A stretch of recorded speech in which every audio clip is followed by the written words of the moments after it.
Então vamos lá, pessoal. Eu coloquei no comecinho do vídeo quais são os conteúdos que vai cair no terceiro bimestre. Porém, eu vou focar em dois, tá? O primeiro é o período regencial no Brasil e o segundo é sobre os movimentos sociais e políticos na Europa, que ainda tem alguma ligação ainda lá com a Revolução Francesa. Mas sobre o período regencial. Bom, o período regencial, ele é marcado por um momento muito conturbado também da história do nosso país. Afinal de contas, que momento não tem sido conturbado, né? Desde então, desde que o Brasil é Brasil. Bom, mas assim, o que marca, né, especificamente o período regencial? Seria uma transição, né, de poder. Ou seja, o Dom Pedro I, ele é convocado a assumir o trono de Portugal. Então, ele tem que ir praticamente às pressas para Portugal para virar rei. Porque, caso contrário, ele perderia, né, essa oportunidade de ser rei de Portugal. Dom João, que é o pai dele, que era rei lá, deixou o Dom Pedro I aqui para poder seguir com os negócios da família, né? Ou seja, continuar, né, a ideia de Portugal soberano e absoluto sobre as terras brasileiras.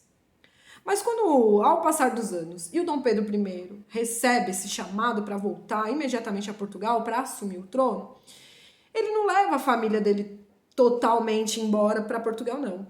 Ele acaba deixando o filho dele, que na época, pasmem, tinha apenas 5 anos de idade. Ele deixou uma criança de 5 anos de idade como imperador do Brasil, vocês acreditam nisso?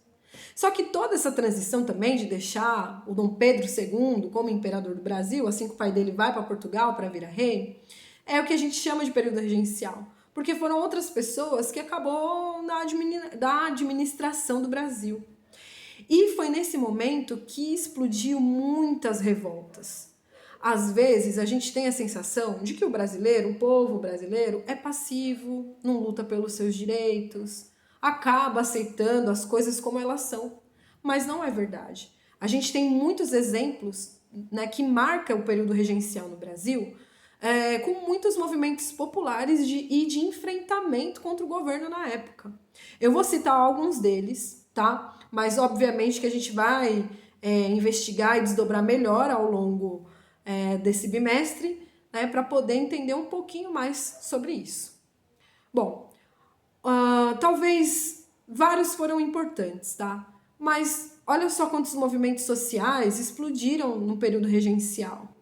Então a gente tem a Revolta dos Malês, que aconteceu no estado da Bahia e foi liderada por escravos. Escravos que tinham como religião o islamismo. E eles sabiam ler e escrever.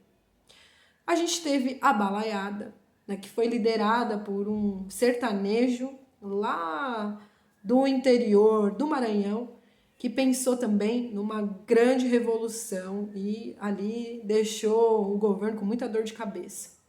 Entre outras, né, a Praieira, a Revolta da Praieira, e entre outras tantas que aconteceu no Brasil. Tudo nesse momento aí, dessa transição entre o Dom Pedro I para o Dom Pedro II, que em média durou aí cerca de 9 anos. Né? Foi um período, como eu disse, bem conturbado da história do Brasil. Eu vou deixar, pessoal, um link de um vídeo, né? Vocês vão assistir esse vídeo. E aí, ao passar, né, dessas semanas, eu vou orientando vocês como a gente vai fazer a atividade dessa temática sobre o período regencial no Brasil. Tudo bem, pessoal? Bom, por enquanto é isso. A gente vai se falando aí pelo WhatsApp, por aqui mesmo, pelo Google Sala de Aula, e eu espero que dessa vez a gente consiga ter um maior número de alunos para poder discutir e analisar um pouquinho da história do nosso país, tá bom? Um beijo da professora Carol.